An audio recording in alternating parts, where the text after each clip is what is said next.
Hello guys, welcome to our channel RP maths Gurukul. RP maths গুরুকুলে 1000 math practice ক্লাসে আজকে আমরা 9th ক্লাসে এসে উপস্থিত হয়েছি। তো অলরেডি 8টা ক্লাস আমরা কমপ্লিট করে ফেলেছি এবং সেখানে আমরা অনেক নতুন নতুন অঙ্ক শিখেছি, অনেক নতুন নতুন প্যাটার্ন শিখেছি, পদ্ধতি শিখেছি। তো আশা করবো তোমাদের খুব ভালো লাগছে এবং যারা এখন এই ক্লাসগুলো দেখোনি তারা কিন্তু অনেক কিছু জিনিস মিস করছো। তো অবশ্যই ক্লাসগুলো দেখো এবং আশা করছি এই যে এক্সামগুলোর কথা এখানে বলা হয়েছে, যদি এই ক্লাসগুলো পুরোপুরি দেখো, পরীক্ষা হলে গিয়ে তোমাকে 1% চিন্তা করতে হবে না অঙ্কের জন্য। ওকে, চলে আসি আজকের ক্লাসে প্রথম প্রশ্ন। দারুণ একটি প্রশ্ন।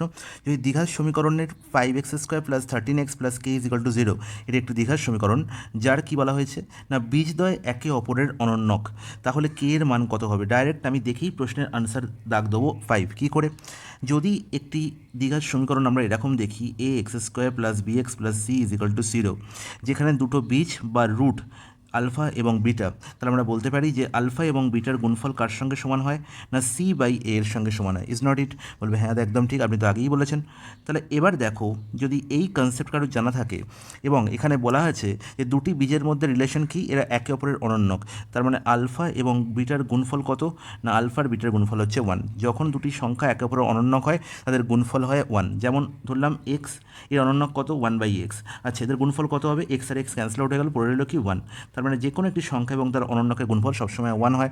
তার মানে আলফা বিটার গুণফল কত হবে? 1। এবার দেখো আলফা বিটার সমান আমরা কী জানি c/a, তাহলে এই সমীকরণে c কে না c হচ্ছে k এবং এর ভ্যালু কত না এর ভ্যালু হচ্ছে 5। তাহলে k/5 = 1। তাহলে ডাইরেক্টলি আমরা বলবো k এর ভ্যালু কত হবে? 5 হয়ে যাবে। বলো দেখে কেমন লাগলো? আশা করবো এবার থেকে এই প্রশ্নের সলিউশন তোমরা দেখেই অ্যান্সার করবে যে k/5 = 1, তার মানে k এর ভ্যালু কত? 5। দেখি অ্যান্সার, কোনো পেন পেপার টাচ করার দরকারই নেই। চলে যাই পরের প্রশ্নে। একটি স্কুলের ছেলে ও মেয়ের অনুপাত 3:2। খুব ভালো কথা। তাহলে বয়েজ আর গার্লসের অনুপাত দেওয়া হয়েছে কত? 3:2। তুমি দুটো করে শূন্য পাশে অ্যাড করে নাও, কারণ পার্সেন্টেজের সুবিধার্থে। তাহলে 3:2 লেখা যায়, 300 200 লেখাও তাই। তাহলে এবার দেখো, যদি ছেলেদের 20% এবং মেয়েদের 30% বৃত্তিধারী হয়, তাহলে তবে বৃত্তি না পাওয়া শিক্ষার্থী শতাংশ নির্ণয় করতে হবে। তাহলে ছেলেদের যদি 20%, বয়েজদের মধ্যে 20% বৃত্তিধারী হয়, তার মানে 80% তারা কি বৃত্তি পায়নি, নেগেটিভে। সিমিলারলি গার্লসের মধ্যে 30% বৃত্তিধারী হয়, তাহলে 70% তারা এখনও বৃত্তি পায়নি, তাহলে এটাও নেগেটিভে। তাহলে বলো তো 300-এর 80% কী হবে? পার্সেন্টেজ চিহ্ন অমিট করলে দুটো শূন্য এখান থেকে ক্যান্সেল আউট, পার্সেন্টেজ চিহ্ন অমিট করলে এখান থেকে দুটো শূন্য ক্যান্সেল আউট। তাহলে 80 × 3 ডাইরেক্ট 240, আর 70 × 2 ডাইরেক্ট 140 হয়ে গেল কি নাম্বার অফ স্টুডেন্ট যারা এখনও বৃত্তি পায়নি। তাহলে টোটাল স্টুডেন্টের মধ্যে কতজন বৃত্তি পায়নি? 240 + 140, দ্যাট ইজ 380। তাহলে টোটাল স্টুডেন্ট কত? এখানে 300 + 200, দ্যাট ইজ 500 হচ্ছে আমার টোটাল স্টুডেন্ট। তাহলে আউট অফ 380, 500-এর মধ্যে 380 এখনও বৃত্তি পায়নি, তাহলে কত পার্সেন্টেজ পায়নি? তাহলে এবার 380/500 × 100। ব্যাস, গল্প শেষ। তাহলে এবার বলো, দুটো শূন্য এখান থেকে ক্যান্সেল আউট করে দাও। 5 কে দিয়ে কত যাচ্ছে? 5 × 7 = 35, 5 × 6 = 30, 76%। অপশান ডি হয়ে যাবে প্রশ্নের সঠিক সমাধান। চলে যাই পরের প্রশ্ন। একজন মানুষ যদি 10 কিলোমিটার ঘন্টার পরিবর্তে 10 কিলোমিটার পার ঘন্টার পরিবর্তে 14 কিলোমিটার পার ঘন্টা গতিতে হাঁটেন, তাহলে তিনি আরও 20 কিলোমিটার হাঁটতেন। খুব ভালো কথা। তাহলে দেখো, এখানে দুটো স্পিড বলা আছে, একটি হচ্ছে স্পিড 1 আর একটা হচ্ছে স্পিড 2। তাহলে পরিবর্তে 10 কিমি পার ঘন্টার পরিবর্তে, তাহলে অ্যাকচুয়াল স্পিড হচ্ছে, এটা হচ্ছে s1, সেটি হচ্ছে 10 কিমি/আওয়ার অ্যাকচুয়াল স্পিড। আর ইমাজিন যে করছে যে স্পিডটি, সেটি হচ্ছে 14 কিলোমিটার/আওয়ার। খুব ভালো করে বুঝবে। এবার যদি 14 কিমি/আওয়ার যেতাম, তাহলে 20 কিমি বেশি হাঁটতাম। আচ্ছা, আমরা সবাই জানি যে স্পিডের সঙ্গে টাইম গুণ করলেই আমরা কী পেয়ে যাই? ডিস্টেন্স পেয়ে যাই। তাহলে যদি টাইমকে আমি টি ধরে নিই, তাহলে আমরা বলবো 10t ডিস্টেন্স। যদি 10 কিমি/আওয়ার বেগে যাচ্ছি, যখন 10 কিমি/আওয়ার বেগে যাচ্ছি, তখন ডিস্টেন্স কত যাচ্ছি আমি? 10t। আর যখন 14 কিমি/আওয়ার বেগে যাচ্ছি, তখন ডিস্টেন্স কত যাচ্ছি না 14t। ইজ নট ইট? এবার দেখো, এদের ডিফারেন্সই কত বলা হয়েছে না 20 কিলোমিটার। তাহলে 14t - 10t = কত? 20 কিলোমিটার। তাই তো 20 কিলোমিটার লেখা দরকার নেই, দুই জায়গা থেকে আমি কিলোমিটার অমিট করে দেবো। তাহলে এবার দেখো, এখান থেকে আমি টি এর ভ্যালু পেয়ে যাবো কত? 14 আর 10-এর ডিফারেন্স কত? 4। তাহলে 20/4, দ্যাট ইজ হচ্ছে 5। তার মানে 5 ঘন্টা আমি কী করেছিলাম? হেঁটেছিলাম। আমি অ্যাকচুয়ালি টাইম কতক্ষণ কভার করেছিলাম না 5 ঘন্টা কভার করেছিলাম। তাহলে তার দ্বারা ভ্রমণ করা প্রকৃত দূরত্ব মানে অ্যাকচুয়াল কোনটা? আমি এটাই বলেছিলাম, এটাই হচ্ছে অ্যাকচুয়াল। তার মানে s1t মানে 10 × t আর 10 × 5, দ্যাট ইজ 50 কিলোমিটার হয়ে যাচ্ছে তার অ্যাকচুয়াল ডিস্টেন্স, সে কতটা কভার করেছে। তাহলে কভার করতো কতটা? যদি 20 কিলোমিটার বেশি হাঁটতো, তাহলে 20 + 50 70 কিলোমিটার, যখন 14 কিমি/আওয়ার বেগে হাঁটতো। Is it clear? বলবে হ্যাঁ একদম জলের মধ্যে পরিষ্কার। নেক্সট প্রশ্ন। একজন অসৎ বণিক দাবি করে যে তিনি সমস্ত পণ্য ক্রয়মূল্যে বিক্রি করেন, খুব ভালো কথা, কিন্তু 1 কেজির পরিবর্তে 900 গ্রাম বাটখারা ব্যবহার করেন, দারুণ ব্যাপার। তাহলে 900 গ্রাম বাটখারা ব্যবহার করছে, এর মানে হচ্ছে সে 1 কেজির পরিবর্তে 900 গ্রাম দিচ্ছে। তাহলে যখন বাটখারায় ঠকাচ্ছে বা পরিমাণের ওপর, ঠিক আছে, কোয়ান্টিটির ওপর আমি কি লাভ বা ক্ষতি বিচার করবো, সবসময় বলা হয়েছে যে পরিমাণ সে বিক্রি করছে, 900 গ্রাম সে বিক্রি করছে, অ্যাকচুয়ালি বাটখারা 900 গ্রামে ইউজ করছে, মানে কি 900 গ্রাম সে বিক্রি করছে, তার মানে এটাই হচ্ছে কি তার কস্ট প্রাইস, যেটা বিক্রি করবে সেটা হচ্ছে কস্ট প্রাইস। ঠিক আছে, বিক্রি করার কথা ছিল কত কত না 1 কেজি, তার মানে এটা হচ্ছে সেলিং প্রাইস। সেলিং প্রাইস কত না 1000। তাহলে প্রফিট কত হবে না 100। কতই প্রফিট, সবসময় সিপিতে প্রফিট, তাহলে 100/900 মানে 1/9, আর 1/9 পার্সেন্টেজ ভ্যালু কত না 11.1/9%। Is it clear? বলবে হ্যাঁ, জলের মতো পরিষ্কার, এর থেকে সোজাভাবে বলা সম্ভব নয়। চলে যাই পরের প্রশ্ন। দুটি ট্রেন, একটি হাওড়া থেকে পাটনা, অন্যটি পাটনা থেকে হাওড়া অভিমুখে একই সময় যাত্রা শুরু করলো। দারুণ প্রশ্ন, এবং এই প্রশ্নের কনসেপ্ট যারা আগের ক্লাসে এখনও দেখোনি তারা কিন্তু অনেক কিছু মিস করেছো। আমি আর কিন্তু এই ক্লাসে এর ব্যাখ্যা বলবো না, ডাইরেক্ট আনসার বলবো। ঠিক আছে, এই হচ্ছে আমার হাওড়া, এই হচ্ছে পাটনা। প্রথম ট্রেনটি হাওড়া থেকে পাটনার দিকে যাচ্ছে, দ্বিতীয় ট্রেনটি পাটনা থেকে হাওড়ার দিকে যাচ্ছে। ওকে, তারা মিলিত হওয়ার পর ট্রেনগুলো যথাক্রমে 9 ঘন্টা এবং 16 ঘন্টার পর তাদের গন্তব্যস্থলে পৌঁছায়। তাহলে হাওড়া থেকে পাটনা অভিমুখী ট্রেনটির স্পিড যদি S1 হয় এবং পাটনা থেকে হাওড়া অভিমুখী ট্রেনটির স্পিড যদি S2 হয়, এবং তারা যদি এখানে এসে কোনো একটা জায়গায় মিলিত হয়, এবং দেখা গেল মিলিত হওয়ার পরে প্রথম ট্রেনটি 9 ঘন্টায় বাকি ডিস্টেন্স যায় আর দ্বিতীয় ট্রেনটি 16 ঘন্টায় বাকি ডিস্টেন্স যায়, তাহলে আমরা জানি যে S1 আর S2 এর রেশিও কী হয়, √T2/T1 এর সঙ্গে সমান। আর T2 এর ভ্যালু কত 16, আর T1 এর ভ্যালু কত 9, আর √16 মানে কত হবে 4, √9 মানে 3। এবার বলা হয়েছে কি তাদের গতির অনুপাত কত, এটা নির্ণয় করতে বলেছে 4:3। অপশান বি হয়ে গেল কারেক্ট আনসার। তো আশা করি বোঝা গেছে। যারা এখনও জানো না যে এই জিনিসটা এলো কোথা থেকে, এই যে আমি ফর্মুলাটা লিখলাম এর উৎপত্তি কোথা থেকে, তারা অবশ্যই আগের ক্লাস দেখবে, এবং সেখানে আমি একদম ডিটেলে দুটি দারুণ প্রশ্নের সলিউশন করেছি এবং কমপ্লিট ব্যাখ্যা দেওয়া হয়েছে। ঠিক আছে, চলে যাই পরের প্রশ্নে। 4 সেমি ব্যাসার্ধের একটি নলাকার পাত্রে জল থাকে, খুব ভালো কথা। তাহলে কীরকম পাত্র, নলাকার, ঠিক আছে, তার মানে সিলিন্ড্রিক্যাল বলতে পারি। তাহলে 4 সেমি ব্যাসার্ধ বলা হয়েছে, তাহলে সিলিন্ড্রিক্যাল ওই যে পাত্রটি, তার হাইট আমার বলা নেই, শুধু ব্যাসার্ধ বলা আছে। বলছে 3 সেন্টিমিটার ব্যাসার্ধের একটি কঠিন গোলক সম্পূর্ণভাবে নিমজ্জিত না হওয়া পর্যন্ত জলের মধ্যে নামানো হয়, খুব ভালো কথা। তাহলে পাত্রের জলের স্তর কতটা বৃদ্ধি পাবে, আমরা আগেই বলেছি, যে আর্কিমিডিস বলে গেছেন যে সেই পরিমাণ জলই উপরে উঠে আসবে যে ঘনত্বের বস্তুকে আমি তার মধ্যে কী করবো, নিমজ্জিত করবো। ঠিক আছে, তাহলে বস্তুটাকে নিমজ্জিত করা হয়েছে, তার ঘনত্ব কত, তার ভলিউম কত না সেটি একটি গোলক। তাহলে গোলকের ভলিউমের ফর্মুলা হচ্ছে কি 4/3πr³।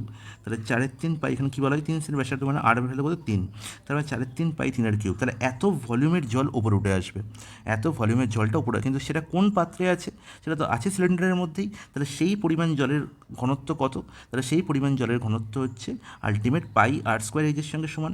তাহলে পাই এখানে আর এর ভ্যালু কত না 4² এইচের ভ্যালু আমি জানি না কতটা উপরে উঠে আসবে, তো সেটাই নির্ণয় করতে বলেছে পাত্রের জলের স্তর কতটা বৃদ্ধি পাবে। তাহলে এই এইচের ভ্যালু আমাকে নির্ণয় করতে হবে। Is it clear? বলবে হ্যাঁ, জলের মতো পরিষ্কার। পাই ক্যান্সেল আউট হয়ে গেল, এখান থেকে একটা 4 ক্যান্সেল আউট হয়ে গেলো, পড়ে গেলো কত 4। তার মানে এইচের ভ্যালু কত হলো গো, এখানে 3², তার মানে আলটিমেট কত হলো 9। তাহলে এইচের ভ্যালু কত হলো 9/4, 9/4 আছে এখানে 9/4, অবশ্যই অপশন সি হচ্ছে এই প্রশ্নের সঠিক সমাধান। তো দেখো এক লাইনের প্রশ্নের সমাধান শেষ। WBCS মেন 2023 প্যাটার্ন আমাদের চলছে এই ক্লাসে, সমস্ত প্রশ্ন হচ্ছে WBCS মেন্স 2023 এর প্রশ্ন। ঠিক আছে, তোমরা ডাউনলোড করবে নেট থেকে, দেখবে এই প্রশ্নগুলি তোমাদের পরীক্ষায় এসেছিলো। দেখো কত সহজে আমরা WBCS মেন্সের প্রশ্ন সলিউশন করছি। দেখো নেক্সট প্রশ্ন 150, কোশ্চেন নাম্বার 150-তে কী বলা হয়েছে, একজন দোকানদার যথাক্রমে 10% ও 15%-এর দুটি ধারাবাহিক ছাড় দিয়ে ₹800 ধার্য মূল্যের একটি চেয়ার কিনেছিলেন, খুব ভালো কথা। তাহলে 800 টাকা ধার্য মূল্য মানে কি, মার্ক প্রাইস বলা হয়েছে 800 টাকা। এবার এর ওপর দুটি সাকসেসিভ ডিসকাউন্ট, একটি 10% এবং একটি 15% দেওয়ার পরে সে জিনিসটি কিনলো। তাহলে কত টাকা সে পেল চেয়ারটি, তাহলে 10% ছাড় মানে হচ্ছে 10 টাকায় 1 টাকা ছাড়, তার মানে 9 টাকায় সে পেয়েছে। 15% ফ্র্যাকশন ভ্যালু কত, 3/20, তার মানে 20 টাকায় 3 টাকা ছাড় মানে 17 টাকায় পেয়েছে, তাই তো। তাহলে আলটিমেট কত দামে সে কিনলো না 800 ইন্টু 9/10 ইন্টু হচ্ছে 17/20। তাহলে এই যে টাকাটা পেলাম, এই টাকাটা হচ্ছে কি না, এই টাকাটা হচ্ছে কস্ট প্রাইস অফ দোকানদারের কস্ট প্রাইস, মানে যে টাকায় সে কিনলো। এবার যার কাছ থেকে কিনেছে তার হচ্ছে আর সেলিং প্রাইস। ঠিক আছে, কিন্তু এখানেও শান্ত নয়, চেয়ারটা কিনে সে চেয়ারটা তো ঘাড়ে করে আনবে না, সে সেটা নিয়ে আসার জন্য একটা ট্রাক বা একটা গাড়ি যা কিছু বুক করেছে, এবং সে 28 টাকা নিয়েছে, এবং তাই সেই 28 টাকা সেই যে খরচা সেই যে ট্রান্সপোর্ট কস্ট সেটাও কিন্তু কস্ট প্রাইসের মধ্যে অ্যাড হবে। তাহলে এই হলো টোটাল আমার কস্ট প্রাইস। তাহলে দেখো 20 এখানে 10 মানে 200, এখানে 800 মানে 4, তাহলে 28 এখানে 4 কমন নিয়ে নাও, তাহলে 9 ইন্টু 17 মানে হচ্ছে 153, আর এখান থেকে 7 পড়ে থাকে, তাহলে 153 প্লাস 7 মানে হচ্ছে 160, আর 4 মানে হচ্ছে 640। তাহলে 640 টাকা জিনিসটা কিনলো এবং বিক্রি করলো কত টাকায়, না 800 টাকায়। তাহলে প্রফিট কত হলো, এসপি মাইনাস সিপি হচ্ছে প্রফিট, দ্যাট ইজ হচ্ছে 160। তাহলে প্রফিট পার্সেন্টেজ কত হবে, না 160 by CP, that is 640 into 100। তাহলে এখানে কতবার যাচ্ছে, পুরোপুরি 4 বার, 4 ইন্টু 25 হচ্ছে 100, তার মানে 25% তার লাভ হচ্ছে 800 টাকায় বিক্রি করে। অপশন সি হবে প্রশ্নের সঠিক সমাধান। চলে যাই পরের প্রশ্ন। X cube plus 3x square plus 3x plus 1কে এক্স মাইনাস 1 দ্বারা ভাগ করতে হবে। তাহলে দেখো এই বৃহৎ টার্মটাকে ভাগ করতে হবে এক্স মাইনাস 1 দিয়ে। তাহলে ভাগ করলে ভাগশেষ কত হবে নির্ণয় করতে হবে। তাহলে তুমি কি এই পুরো সংখ্যাটাকে এক্স মাইনাস 1 দিয়ে ভাগ করতে হবে এরমভাবে, x cube plus 3x square plus 3x plus 1 একে ভাগ করছি আমরা এক্স মাইনাস 1 দিয়ে। তাহলে ভাগশেষ কত হবে সেটা আমরা নির্ণয় করতে হবে। এরমভাবে ভাগ করবেন না, কখনোই করবো না। আমি কী করবো, ডাইরেক্ট এক্স মাইনাস 1কে আমি 0 করে দেবো। এক্স মাইনাস 1কে আমি 0 করলে এক্সের ভ্যালু কত পাচ্ছি, না 1। এই 1 যদি আমি এই পুরো টার্মটার মধ্যে বসিয়ে দিই, এক্সের ভ্যালু যদি আমরা এখানে পুট করে দিই, তাহলে যেটা ভ্যালু পাবো সেটাই হবে রিমাইন্ডার। তাহলে এক্সের ভ্যালু এখানে 1 পুট করে দাও, তাহলে 1 কিউব বানাতে একই হবে। এখানে কত পাবো, 3 পাবো, এখানে কত পাবো, 3 পাবো, এখানে আবার 1 পাবো। তাহলে 3 আর 3 6 আর 2 8, তাহলে 8 হবে এই প্রশ্নের সঠিক সমাধান। অপশন ডি হয়ে গেল এই প্রশ্নের সঠিক সমাধান। 8 পাবো রিমাইন্ডার। Is it clear? বলবে হ্যাঁ, একদম পরিষ্কার, কোনো অসুবিধা নেই। চলে যাই পরের প্রশ্ন। যদি কোনো ব্যক্তি গড়ে 10 কিমি পার ঘন্টা গতিতে কোনো স্থানে যায় এবং তারপর গড়ে 15 কিমি ঘন্টা গতিতে ফিরে আসে, তার মানে যে ডিস্টেন্স যাচ্ছে সেই ডিস্টেন্সই ব্যাক করছে। তাহলে এখানে কনসেপ্ট কি আমরা সবাই জানি, যে ডিস্টেন্স গিয়ে সেই ডিস্টেন্স যদি ব্যাক করে, যে ডিস্টেন্স যাওয়া এবং আসার মধ্যে সমান থাকে, তাহলে সবসময় মনে রাখবো যে যাওয়ার সময় যদি x কিমি পার আওয়ার বেগে যায় এবং আসার সময় যদি y কিমি পার আওয়ার বেগে ফিরে আসে, তাহলে অ্যাভারেজ স্পিড কত হবে, তাহলে অ্যাভারেজ স্পিড হবে 2xy by x plus y. Is not it? বলবে হ্যাঁ একদম তাই তো, আপনি আগেই বলেছেন। তাহলে এক্সের ভ্যালু কত বলা যায়, 10, ওয়াই ভ্যালু 15, তাহলে 2 ইন্টু 10 ইন্টু 15, আর 10 প্লাস 15 করলে কত, 25। 5 দিয়ে কাটাকুটি যাচ্ছে, 5 3 15, আর এই 5 2 10। ওকে, তাহলে 2 2 4 আর 3 12, তাহলে 12 kilometre per hour. 12 kilometre per hour হয়ে গেল আমার সঠিক আনসার, অপশানে। চলে যাই পরের প্রশ্ন। 3/4 সময়ে এ বি এর অর্ধেক কাজ করে, যদি তারা একসঙ্গে একটি কাজ শেষ করতে 18 দিন সময় নেয়, তাহলে বি একা ওই কাজটি করতে কত সময় নেবে সেটাই আমার নির্ণয় করতে হবে। এই স্টেটমেন্টটা কিন্তু খুব ইম্পর্টেন্ট, যে 3/4 সময়ে এ বি এর অর্ধেক কাজ করে। তাহলে ধরলাম যে বি পুরো কাজটি যদি এক্স দিনে করে, এক্স ডে, বি পুরো কাজটি এক্স দিনের করে, তাহলে এর এই এক্সের অর্ধেক কাজ করতে, মানে এই এক্স দিনে যতটা কাজ করে, যত ইউনিট কাজ করে বি, তার অর্ধেক কাজ করতে 3/4 সময় লাগে। কার 3/4? না এক্সের 3/4। তার মানে হচ্ছে 3x/4 টাইমে সে অর্ধেক কাজ করছে। তাহলে পুরো কাজটি করতে কতদিন সময় লাগবে, 9 × 2, তাহলে 2 2 ক্যান্সেল আউট হয়ে গেল, 2 4। তার মানে আলটিমেট 3x/2 দিনে কী করছে, না এ পুরো কাজটি করছে। তাহলে টাইম রেশিও আমি পেয়ে গেলাম কত, তাহলে দেখো টাইম রেশিও এক্স যদি আমি অমিট করে দিই, তার মানে এ আর বি এর কত পাচ্ছি, এখানে 3 এর 2, এখানে হচ্ছে 1, তার মানে 3:2 পাচ্ছি। এদের কি, না টাইম রেশিও। 3:2 পাচ্ছি কি, টাইম রেশিও। তাহলে 3:2 টাইম রেশিও হয়, তাহলে এফিসিয়েন্সি রেশিও সবসময় কী হবে, না এর ইনভার্স। আমরা জানি যদি ওয়ার্ক ফিক্স থাকে, কনস্ট্যান্ট থাকে, তাহলে টাইম রেশিওর ইনভার্স করলে কী পাবো, এফিসিয়েন্সি রেশিও। তার মানে 2:3 পেয়ে যাচ্ছি এফিসিয়েন্সি রেশিও।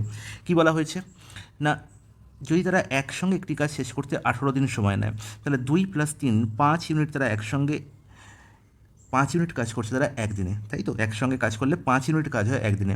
তাহলে 18 দিনে কত কাজ হবে, না ইন্টু 18, তারপরে 5 × 18 90 ইউনিট হচ্ছে আমার টোটাল ওয়ার্ক। 90 ইউনিট হচ্ছে আমার টোটাল ওয়ার্ক। বলেছে বি একা কাজটি করবে, তাহলে বি এর এফিসিয়েন্সি কত, বি এর এফিসিয়েন্সি হচ্ছে 3। এটি হচ্ছে এ আর বি এর রেশিও, হ্যাঁ কি না বলবে, হ্যাঁ একদম ঠিক। তাহলে বি এর এফিসিয়েন্সি কত, 3।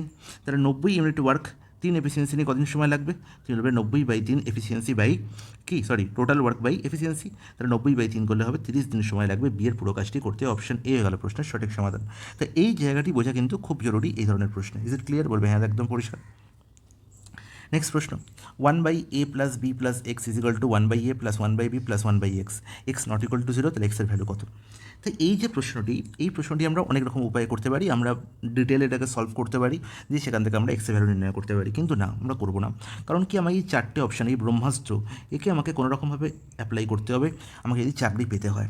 তাহলে দেখো, যদি আমি এক্সের ভ্যালু, আমাকে এই পার্টটা লক্ষ্য করো, আমি এই পার্টটা তো আমার অলরেডি যোগ করাই আছে, তো এই পার্টটা আমার কাজ নেই। আমি 1/a plus 1/b plus 1/x এই দিকটা লক্ষ্য করি। দেখো, এখানে যদি আমি এক্সের জায়গায় এ বসাই, তাহলে দেখো এক্সের জায়গায় এ বসালে কী হবে না, 1/a দুটো হয়ে যাবে, তাহলে 2/a হয়ে যাবে, তাহলে 2/a প্লাস 1/b। ওকে, 2/a প্লাস 1/b। আর এখানে দেখো এক্সের ভ্যালু বসালে, বাঁদিকে বসালে আমি কত পাচ্ছি, বাঁদিকে বসালে আমি পাচ্ছি, এক্সের ভ্যালু কী বসাচ্ছি, আমি এক্সের ভ্যালু হচ্ছে এ বসাচ্ছি, তাহলে 1/2a প্লাস বি হচ্ছে। তাহলে এখানে কি কোনোভাবে 2a আছে? না, নেই। তার মানে এই অপশানটি কখনো হতে পারে না। সিমিলারলি সেম যদি বি বসাই, তাহলে এখানেও 2b পাবো, তাহলে সেখানেও সম্ভব হবে না। তাহলে এ আর বি কোনোভাবেই হতে পারে না, একমাত্র হতে পারে সি আর ডি এর মধ্যে কোনো একটা অপশান। এবার দেখো, খুব সহজে আমি ব্যাপারটা তোমাদের বুঝিয়ে দিচ্ছি। যদি আমি এক্সের ভ্যালু মাইনাস এ বসাই, তাহলে কী পাবো না, 1/a প্লাস বি, এক্সের value minus a, 1/a plus 1/b, এক্সের ভ্যালু মাইনাস এ। তাহলে দেখো, এখানেও ও minus 1/a plus 1/a cancel out হয়ে গেল, এখানেও plus a minus a cancel out হয়ে গেল, তাহলে দুদিকেই দেখো 1/b পড়ে আছে। Is it clear? তার মানে আমরা কি, মাইনাস এ এর এক্সের একটি ভ্যালু হতে পারে। সিমিলারলি যদি মাইনাস বি বসাই, সেম ঘটনা ঘটবে, 1/a plus B minus b, আর এখানে কী হবে, 1/a প্লাস 1/b, এখানে হচ্ছে মাইনাস 1/b। তাহলে দেখো ক্যান্সেল আউট হয়ে গেলো, এখানে দেখো plus B minus B cancel out হয়ে গেলো, তাহলে এদিকেও 1/a, এদিকেও 1/a পড়ে থাকছে।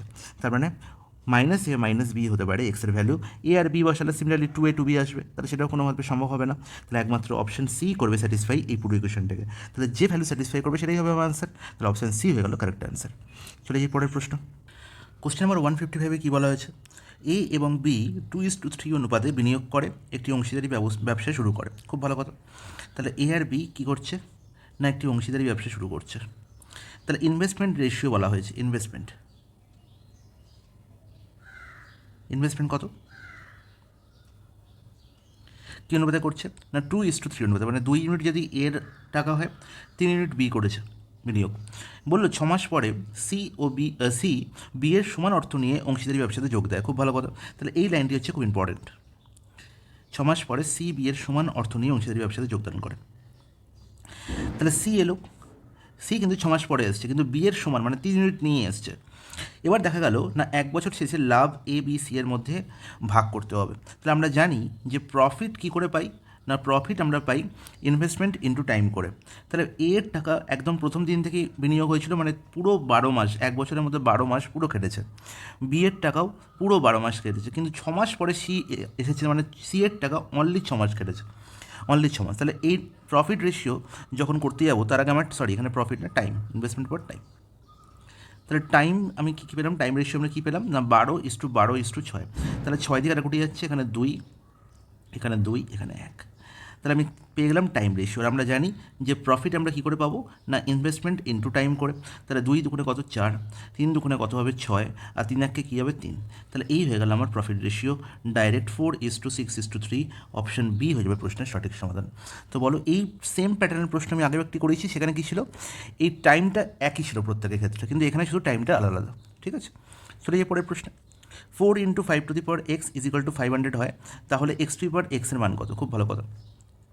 তাহলে দেখো, 4 × 5^x, তাহলে আমার তার মানে হচ্ছে 4 আর 5 হচ্ছে দুটো, এখানে কী দেখতে পাচ্ছি, দুটো ফ্যাক্টর 500-এর মধ্যে লুকিয়ে অবশ্যই থাকবে। দেখা যাক 500-কে আমরা কী লিখতে পারি না, 100 × 5 লিখতেই পারি। ওকে, 100-কে আমরা কী লিখতে পারি, 25 × 4 লিখতে পারি।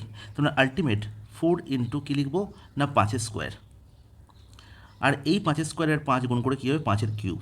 তাহলে 4 × 5³ তাহলে দেখো সেম প্যাটার্ন লিখলাম, এখানেও 4 × 5⁴ এখানে 4 × 5³ তার মানে একটি আইডেন্টিটি তৈরি হলো। এটি কী তৈরি হলো না আইডেন্টিটি তৈরি হলো। তার মানে আমরা বলতে পারি এক্সের ভ্যালু কত না এক্সের ভ্যালু হচ্ছে 3 ডাইরেক্ট। তাহলে আমাকে এক্সের ভ্যালু যদি 3 হয় নির্ণয় করতে হবে x⁴x, তার মানে x⁴x মানে 3⁴3 আর 3⁴3 এর ভ্যালু কত হবে না 27। অপশন ডি হবে প্রশ্নের সঠিক সমাধান। চলে যাই পরের প্রশ্নে। 25 জনের গড় ওজন 1 কেজি বৃদ্ধি পায় যখন একজন 60 কেজি ওজনের লোকের পরিবর্তে নতুন ব্যক্তি যোগ দেয়, তাহলে নতুন ব্যক্তির ওজন নির্ণয় করতে হবে, তাই তো? তাহলে দেখতে পাচ্ছি 25 জনের গড় ওজন কত বৃদ্ধি পেয়েছে না 1 কেজি বৃদ্ধি পেয়েছে। তাহলে আলটিমেট কিন্তু number of observation, number of pupil কিন্তু সেমই আছে, নাম্বার অফ পিউপিল কিন্তু সেমই আছে। তাহলে আগেও ছিল 25, এখনও আছে 25, শুধু কি বৃদ্ধি পেয়েছে না গড় ওজন বৃদ্ধি পেয়েছে 1 কেজি। কারণ কি একজন চলে গেছে তার পরিবর্তে একজন এসছে, ঠিক আছে? তাহলে বৃদ্ধি পেয়েছে মানে অবশ্যই যে এসছে সে বেশি নিয়ে এসছে, এবং যতটা বেশি নিয়ে এসছে সেটা সবার মধ্যে সমানভাবে ভাগ করে দিতে হয়েছে, তাই জন্যই 1 কেজি বৃদ্ধি পেয়েছে প্রত্যেকের। তাহলে প্রত্যেকের 1 কেজি বৃদ্ধি পেলে 25 জনের টোটাল কত বৃদ্ধি পেয়েছে না 25 × 1 25 বৃদ্ধি পেয়েছে। তার মানে যে এসছে সে এক্সট্রা 25 নিয়ে এসছে, তারপরে 60 তো ছিলই, তার সঙ্গে এক্সট্রা 25 নিয়ে এসছে, মানে কত 85 সে নিয়ে এসছে। তাহলে যে নতুন ব্যক্তি আগত তার ওজন কত হবে না 85 কেজি।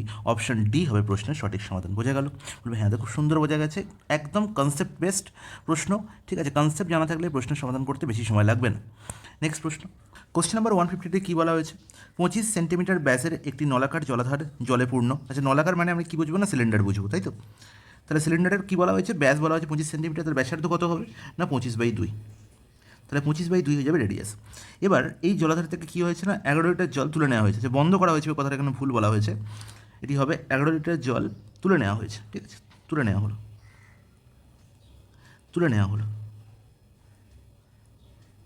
এবং তুলে নেওয়ার ফলে কী হলো জলাধারের জলের স্তরটি হ্রাস পেল। তাহলে কতটা হ্রাস পেলো সেটাই আমার নির্ণয় করতে হবে। ওকে, তাহলে এই ধরো একটি সিলিন্ড্রিক্যাল আমার জার বা জলাধার, যার মধ্যে আমার এই লেভেল অবধি জল ছিল, ঠিক আছে? কিছুটা জল তুলে নেওয়া হলো এবং তার ফলে লেভেল কমে এখানে চলে এলো। তাহলে এই যে রিডিউস হলো, এই যে হাইট কমলো, সেই কতটা হাইট কমলো সেটা নির্ণয় করতে হবে। তাহলে এই যে জায়গাটার জলটা আমি তুলে নিলাম সেই জায়গাটার আয়তন কত না আমি সবসময় জানি যে πr²h হচ্ছে একটি সিলিন্ডারের আয়তনের ফর্মুলা। তাহলে পাই এখানে আর এর ভ্যালু কত বলা আছে 25/2, তাহলে 25/2 এর হোল স্কোয়ার ইন্টু এইচ। তাহলে এই ভলিউমের জল আমি তুলে নিয়েছি, কিন্তু এখানে বলা হয়েছে যে 11 লিটার জল তুলে নেওয়া হয়েছে। তাহলে এখানে একটি গুরুত্বপূর্ণ জিনিস যেটা জানতে হবে সেটি হচ্ছে যে 1 লিটার ইজিক্যাল টু হচ্ছে 1000 কিউবিক সেন্টিমিটার। ওকে, তাহলে 11 লিটার সমান কত কিউবিক সেন্টিমিটার হবে না 11,000 কিউবিক সেন্টিমিটার, হ্যাঁ কি না? বা 11,000 সেমি কিউব। তাহলে এখানেও সেমি কিউব আর এখানেও সেমি কিউব। ওকে, তাহলে লিখতে পারি এবার যে পাই ইন্টু 25/2 এর whole square into H is equal to হচ্ছে কত? আচ্ছা এখানে 11,000, এখানে একটি শূন্য এক্সট্রা দিয়ে ফেলেছি, ইজিক্যাল টু কত 11,000। তাহলে বলো এখান থেকে এইচের ভ্যালু পাবো, অবশ্যই পাবো। কী করে পাবো না 11,000 ইন্টু কত হবে এখানে হচ্ছে 4 উপরে আর নিচে হচ্ছে 25 × 25, আর ইন্টু পাইয়ের ভ্যালু কত 22/7, তাহলে 7/22 হয়ে যাবে এদিকে। ব্যাস, কাটাকুটি করি। দেখো এখানে 11 কাটাকুটি যাচ্ছে, 11 2 এ 22, 2 2 এ 4। ওকে, এখানে পড়ে থাকছে কত 1000, তাহলে 25 আর 1000 কাটাকুটি করলে হবে 40, আর একবার যাচ্ছে 25 5 দিয়ে, 5 8 40, আর এখানে হচ্ছে 5 5 25, তার মানে 4 2 16, 16 সাথে কত 112, তাহলে 112/5, আর 112/5 হবে 22.2 এর 5, 22.2 এর 5। তাহলে 22.2 এর 5 কোথায় দেখছি অপশন সিতে। তাহলে অপশন সি 22.25 সেন্টিমিটার কী হবে জলতল নিচের দিকে নামবে বা জলের স্তরটা হ্রাস পাবে। ওকে, নেক্সট প্রশ্নে চলে যাই। কোশ্চেন নাম্বার 159-এ কী বলা হয়েছে? PQRR একটি কাজ যথাক্রমে 20 30 এবং 60 দিনে সম্পন্ন করতে পারে। খুব ভালো কথা। তাহলে পি যে কাজটি করছে কত দিনে 20 দিনে, কিউ সেই কাজটি করছে 30 দিনে, আর সেই কাজটি করছে 60 দিনে। তাহলে 20 30 আর 60-এর এলসিএম হবে টোটাল ওয়ার্ক, তার মানে 60 হয়ে গেল আমার টোটাল ওয়ার্ক। তাহলে টোটাল ওয়ার্ক যখনই পেয়ে গেলাম আমি এফিসিয়েন্সিও পেয়ে যাবো। পির এফিসিয়েন্সি কত 60/23, 60/32 হয়ে যাবে কিউর এফিসিয়েন্সি, আর 60/61 হয়ে যাবে আর এর এফিসিয়েন্সি। তাহলে ইন্ডিভিজুয়াল এফিসিয়েন্সি পেয়ে গেলাম। এবার বললো প্রতি তৃতীয় দিনে আর কিউ পিকে সহায়তা করলে, ঠিক আছে? আচ্ছা, এখানে বাংলাটি একটু অন্যরকম আছে। এটা অ্যাকচুয়ালি হচ্ছে তৃতীয় দিনে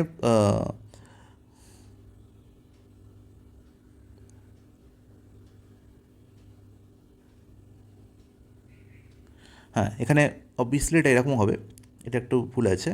প্রতি তৃতীয় দিনে কিউ এবং আর পিকে সহায়তা করলে, কিউ এবং আর কিউ এবং আর পিকে সহায়তা করলে, ঠিক আছে, কিউ এবং আর পিকে সহায়তা করলে কতদিনে কাজটি সম্পন্ন হবে। ওকে, তাহলে এবার দেখো, আমি দেখতে পাচ্ছি প্রথম দিনে ফার্স্ট ডে, প্যাটার্নটা বোঝো। ফার্স্ট ডে কে কাজ করলো, না ফার্স্ট ডে পি কাজ করলো।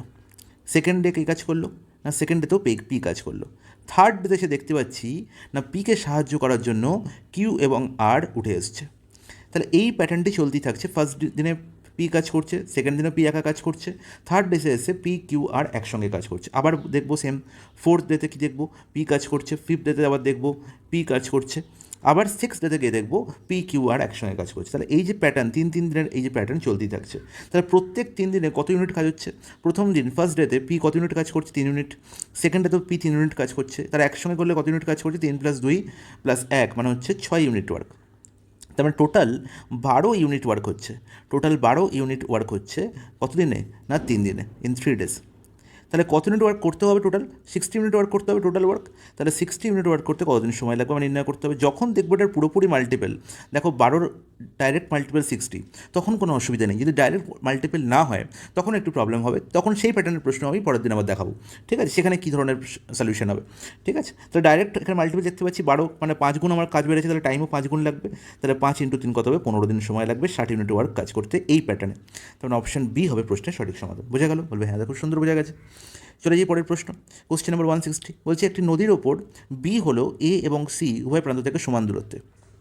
তার মানে এ এবং সি এর মধ্যবিন্দু হচ্ছে বি। Is not it? বলবে হ্যাঁ, একদম ঠিক। তার মানে এ থেকে বি এর যা ডিস্টেন্স, বি থেকে সি এর তাই ডিস্টেন্স। Is it clear? করবে হ্যাঁ। এবার দেখো কী বলা হলো, যদি একটি নৌকা এ থেকে বিতে গিয়ে 6 ঘন্টার মধ্যে আবার ফিরে আসতে পারে, তাহলে এ থেকে বিতে সে গেল, এ থেকে বিতে গেল, এ থেকে বিতে গেল, আবার বি থেকে এতে ফিরে এলো, টোটাল টাইম কত লাগছে? না 6 আওয়ার্স। তার মানে তুমি বলবে যে এ থেকে বিতে গেছি তার মানে 3 ঘন্টা, বি থেকে এতে আসছি 3 ঘন্টা, টোটাল 6 ঘন্টা। না, কারণ যখন আমি এ থেকে বিতে যাচ্ছি তখন এখানে কোনো একটা ডাইরেকশানে আইদার সেটা হবে ডাউন স্ট্রিম এবং কোনো একটা ডাইরেকশানে সেটা হবে কি আপস্ট্রিম। তাহলে ডাইরেকশানে যখন চেঞ্জ হচ্ছে আপস্ট্রিম ডাউন স্ট্রিমে, স্পিড তো এক হবে না, তাই কখনোই কিন্তু টাইম কিন্তু সমান হবে, ইকুয়ালি ডিভাইড হবে না, এটা মনে রাখতে হবে। বলা হয়েছে যে এ থেকে সিতে 8 ঘন্টা সে যেতে পারে। এ থেকে সি, ডাইরেক্ট এ থেকে সি যাচ্ছি কত ঘন্টায়? না 8 ঘন্টা। এটা কিন্তু দেখো একই ডাইরেকশানে। এবার যেহেতু আমি জানি বি হচ্ছে মিডল পয়েন্ট এবং এ থেকে সি 8 ঘন্টায় যাচ্ছে, তার মানে এ থেকে বি যাবে 4 ঘন্টায় আর বি থেকে সি যাবে কত ঘন্টায়? 4 ঘন্টা, এটা আমি বলতে পারি। তাহলে এ থেকে বিতে যেতে লাগছে 4 ঘন্টা, তার মানে বি থেকে এতে ফিরে আসতে কত সময় লাগবে? অবভিয়াসলি 2 আওয়ার্স, কারণ টোটাল টাইম কত লাগছিল? টোটাল টাইম কত লাগছিল? তুমি বলে টোটাল টাইম লাগছিল আমার 6 ঘন্টা। তাহলে এ থেকে বিতে গিয়ে বি থেকে ফিরে আসতে 6 ঘন্টা লাগছিল, এ থেকে বিতে যেতেই 4 ঘন্টা লাগছে, তাহলে ফিরে আসতে 2 ঘন্টা লাগবে। তখন ফেরার সময় ডাউন স্ট্রিমে আসছে, যাওয়ার সময় আপস্ট্রিমে যাচ্ছে, এটা বোঝা গেল। এবার আমার প্রশ্ন কি জিজ্ঞেস করা হয়েছে, তাহলে সি থেকে এতে যেতে কত সময় লাগবে? তাহলে সি থেকে বিতে আসতে আমি দেখতে পাচ্ছি বি থেকে এতে আসতে কত সময় লাগছে? না 2 ঘন্টা। তার মানে সি থেকে বিতে আসতে 2 ঘন্টা সময় লাগবে। তাহলে 2 + 2, 2 + 2 টোটাল 4 ঘন্টা সময় লাগবে আমার সি থেকে এতে আসতে। অপশন বি হবে প্রশ্নের সঠিক সমাধান। তো বোঝা গেল তোমাদের প্রত্যেকের? আমি বলবো হ্যাঁ দাদা, একদম বোঝা গেল। যদি কনসেপ্ট ঠিকঠাক থাকে তো প্রশ্নের মধ্যে কিন্তু কিছু নেই, কনসেপ্ট বুঝতে পারলেই বেশ। চলে যাই পরের প্রশ্ন। বলছে একজন শিক্ষার্থী একটি পরীক্ষায় 29% নাম্বার পায়, কিন্তু 24 নম্বর দ্বারা ব্যর্থ হয়। খুব ভালো, মানে 24 নম্বর পেলেই সে কী হতো? পাস করে যেত। যদি উত্তীর্ণ হতে শতকরা 35% মার্কস পেতে হয়, এখানে শতকরা বানান ভুল আছে, তার অবশ্য হবে। ওকে, তাহলে 35% মার্কস পেতে হয় যদি আমাকে পাস করতে হয়। তাহলে 29% সে মার্কস পেয়েছে, তাহলে ডিফারেন্স কত পার্সেন্টেজে? না 35 - 29 মানে 6% আরও বেশি পেতে হতো। আর এই 6%-এর ভ্যালু বলা আছে, দেখো নম্বরে কত বলা আছে? 24। তাহলে 6%-এর ভ্যালু যদি 24 হয় তাহলে 100%-এর ভ্যালু কত হবে? এখানে 4 গুণ, তাহলে এখানেও 4 গুণ হবে, কত হবে? না 400। তার মানে ফুল মার্কস কত ছিল? 400 নম্বর। তাহলে 400 নম্বরের পরীক্ষা ছিল, সেখানে সে 24 নম্বরের জন্য ফেল করেছে। ওকে, নেক্সট প্রশ্ন। একজন লোক 21 টাকায় একটি জিনিস কিনেছিল। যদি তিনি 30% ডিসকাউন্টে পণ্যটি কিনে থাকেন তবে পণ্যটির ধার্য মূল্য কত ছিল? তাহলে দেখো, আমি সবসময় জানি যে ধার্য মূল্যের ওপরই কী হয়? না ডিসকাউন্ট দেওয়া হয়, তাই তো। সে কিনেছে 21 টাকায়, তাকে 30% ডিসকাউন্ট দেওয়া হয়েছে, তার মানে অবভিয়াসলি সে 70%-এ কিনেছে, এটাই আমার বুঝতে হবে। তাহলে 70% যদি সে কিনে থাকে, 70%-এর ভ্যালুই হচ্ছে কত? 21। তাহলে আমাকে 100%-এর ভ্যালু নির্ণয় করতে হবে। আর 100%-এর ভ্যালু কী হবে? না মার্ক প্রাইসের সঙ্গে সমতুল্য হবে। তাহলে 70% যদি 21 সঙ্গে সমান হয় তাহলে 21/70 ইন্টু কত 100। তাহলে দেখো অবশ্যই বুঝতে পারছি যে আনসার কী হবে না 30 হবে, 7×3 = 21। তার মানে 30 হয়ে যাবে কি জিনিসটি ধার্য মূল্য বা মার্ক প্রাইস। অপশান এ হয়ে গেল কারেক্ট আনসার। একদম ইজি টাইপের প্রশ্ন এগুলো। তো এই ধরনের প্রশ্ন আমরা দেখতে পাচ্ছি কোথায় এসছে না আমাদের WBCS মেন 2023। বুঝে দেখো এখানে দেখো প্রশ্নে কী বলা হয়েছে, দুই অংশীদারের বিনিয়োগের অনুপাত 11:12 এবং তাদের লাভের অনুপাত 2:3। খুব ভালো কথা। তাহলে আবার একটা অংশীদারি কারবারের প্রশ্ন। তাহলে এখানে কী বলা হয়েছে না বিনিয়োগ অনুপাত মানে ইনভেস্টমেন্ট রেশিও। ইনভেস্টমেন্ট রেশিও কত বলা হয়েছে না 2:3। খুব ভালো কথা। তাহলে একজন ধরলাম এ, একজন ধরলাম বি। যদি এ 8 মাসের জন্য অর্থ বিনিয়োগ করে তাহলে খুঁজে বের করো যে এ তার অর্থ কত সময়ের জন্য বিনিয়োগ করেছে। আচ্ছা এখানে তো দুটো এ হয়ে গেছে, তাহলে বি করে নাও এটা। ঠিক আছে, দুই অংশীদারের বিনিয়োগের অনুপাত 11:12, তাদের লাভের অনুপাত 2:3। আচ্ছা প্রফিট রেশিও বলা আছে। খুব ভালো কথা, প্রফিট রেশিও বলা আছে। প্রফিট রেশিও কত বলা হয়েছে গো না প্রফিট রেশিও সরি এখানে ইনভেস্টমেন্ট রেশিও ছিল 11:12। একটু প্রবলেম হয়ে গেছে, একটু চেক করে নাও। ইনভেস্টমেন্ট রেশিও বলা হয়েছিল 11:12 আর প্রফিট রেশিও বলা হয়েছে 2:3। ওকে, তাহলে আমরা নির্ণয় করতে হবে কি যদি এ 8 মাসের জন্য অর্থ বিনিয়োগ করে তাহলে আমরা জানি টাইম আমার জানতেই হবে, কারণ ইনভেস্টমেন্টের সঙ্গে টাইম গুণ করি আমরা কী পাই না প্রফিট পাই। তাহলে এ যদি 8 মাসের জন্য বিনিয়োগ করে বি কত মাসের জন্য বিনিয়োগ করেছে সেটা জানতে হবে। তাহলে আমরা জানি যে 11×8/12 জানি না = 2/3। এটাই হচ্ছে আমার কনসেপ্ট। একটু আগেই দেখিয়েছি এই ধরনের প্রশ্নের কনসেপ্ট। তাহলে কাটাকুটি করে ফেলি, 3 4 12, 4 2 8, তাহলে 2 2 4। তাহলে দেখো 11 2 22, সেখানে 2 2 ক্যান্সেল আউট হয়ে যাচ্ছে। তাহলে আলটিমেট বুঝে গেলাম যে জিজ্ঞাসা চিহ্নের ভ্যালু কত হলো না 11। তার মানে 11 মান্থের জন্য বি তার অর্থ বিনিয়োগ করেছিল। অপশান এ হয়ে গেল কারেক্ট আনসার। তো বোঝা গেছে, ঠিকঠাক হয়েছে একদম। চলে যে পরের প্রশ্ন। যদি 126.50কে এ বি সি এর মধ্যে 2:5:4 অনুপাতে ভাগ করা হয় তবে বি এর অংশ এর চেয়ে কত বেশি হবে এটা নির্ণয় করতে হবে। এর থেকে সোজা প্রশ্ন হয় না। আমি এখানে দেখতে পাচ্ছি A:B:C এর রেশিও বলা হয়েছে কত না 2:5:4। Is not it? বলবে হ্যাঁ একদম ঠিক। তাহলে 5 4 9, 9 আর 2 কত 11। তাহলে টোটাল হচ্ছে 11 টাকা 2 5 4 অনুপাতে ভাগ করেছি। আর 11-র ভ্যালু কত বলা হয়েছে না 126.50। নির্ণয় করতে হবে বি এর অংশ এর চেয়ে কত বেশি। তাহলে এ দেখতে পাচ্ছি 2 ইউনিট, বি দেখতে পাচ্ছি 5 ইউনিট, কত বেশি 3। তাহলে 3-এর ভ্যালু আমার নির্ণয় করতে হবে, যেখানে 11-র ভ্যালু 126.50। তাহলে আমি কী করে বার করবো 3-এর ভ্যালু না 1-এর ভ্যালু হচ্ছে 126.50/11 ইন্টু 3 হয়ে যাবে আমার 3-এর ভ্যালু। বেশ গল্প শেষ। এখানে দেখতে পাচ্ছি 11 দিয়ে কাটাকুটি যাচ্ছে, তাই তো। তাহলে 11 121 55, তাই তো। তার মানে হচ্ছে 11.50। তার মানে কত পাচ্ছি 11.50 আর এখানে 3, তার মানে হচ্ছে 34.50। অপশান সি হয়ে যাবে প্রশ্নের সঠিক সমাধান।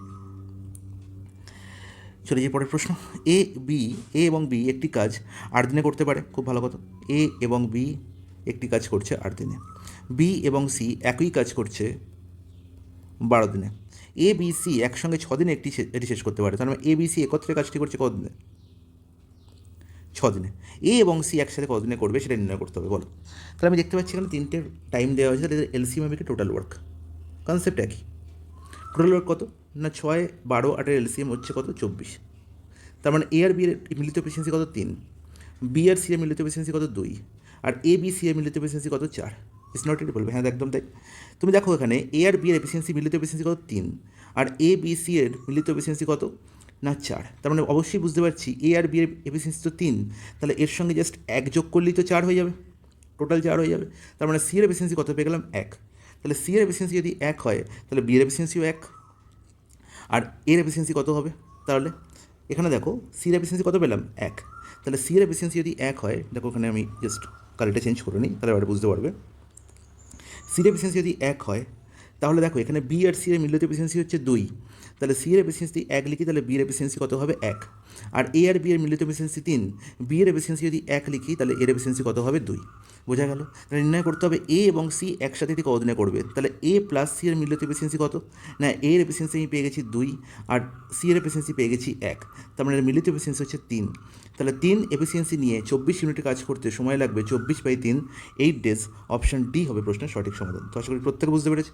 চলে যাই পরের প্রশ্ন। 9 জন শিক্ষার্থীর প্রাপ্ত গড় নম্বর 65 হিসাবে গণনা করা হয়েছিল।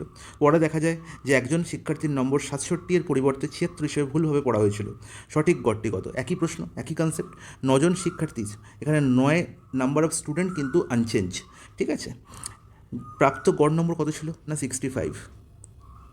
ওকে, পরে দেখা গেছে কি যে একজন শিক্ষার্থীর নম্বর 67-র পরিবর্তে 76 হিসেবে ভুলভাবে পড়া হয়েছে। তাহলে 76 পড়া হয়েছে, অ্যাকচুয়ালি হওয়া কথা ছিল 67, তার মানে বেশি পড়া হয়েছে। কতটা বেশি পড়া হয় ডিফারেন্স? তাহলে 76 মাইনাস 67 মানে হচ্ছে কত না 9। তাহলে 9 বেশি পড়া হয়েছে।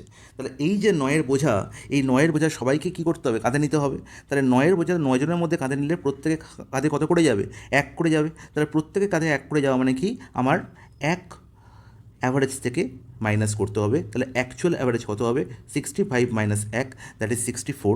অপশান বি হবে প্রশ্নের সঠিক সমাধান। তাহলে সঠিক গড়টি কত না 64। যার বুঝতে অসুবিধা আছে সে একবার আমার ইউটিউব চ্যানেলে গিয়ে দেখবে একটি প্লেলিস্ট তৈরি করা হয়েছে, সেটা হচ্ছে অ্যাভারেজ, কমপ্লিট অ্যাভারেজ বলে একটি প্লেলিস্ট বানানো হয়েছে। সেই প্লেলিস্টটি একবার যদি কেউ পুরোটা গ্রো থ্রু করে তাহলে তার অ্যাভারেজের আর কোনো সামে কোনো প্রবলেম থাকবে না, এটুকু গ্যারেন্টি আমি দিতে পারি। তো গাইস, আজকে এখানে ক্লাস শেষ করলাম। 166 অব্দি প্রশ্নের সলিউশন করালাম। পরের দিনে আরও 167 থেকে 25টি থেকে 30টি প্রশ্নের সমাধান একসঙ্গে করাবো, ঠিক আছে? তাহলে WBCS 2023-তে টোটাল মিনিমাম 150টা তো প্রশ্ন আছেই, সব কটি প্রশ্নের সমাধান তোমাদের আমি করাবো। তোমরা জাস্ট কী করবে না চ্যানেলটাকে একটু শেয়ার করবে আর আমার সঙ্গে থাকবে, ব্যাস, আর কিছু করতে হবে না। চলো, টাটা।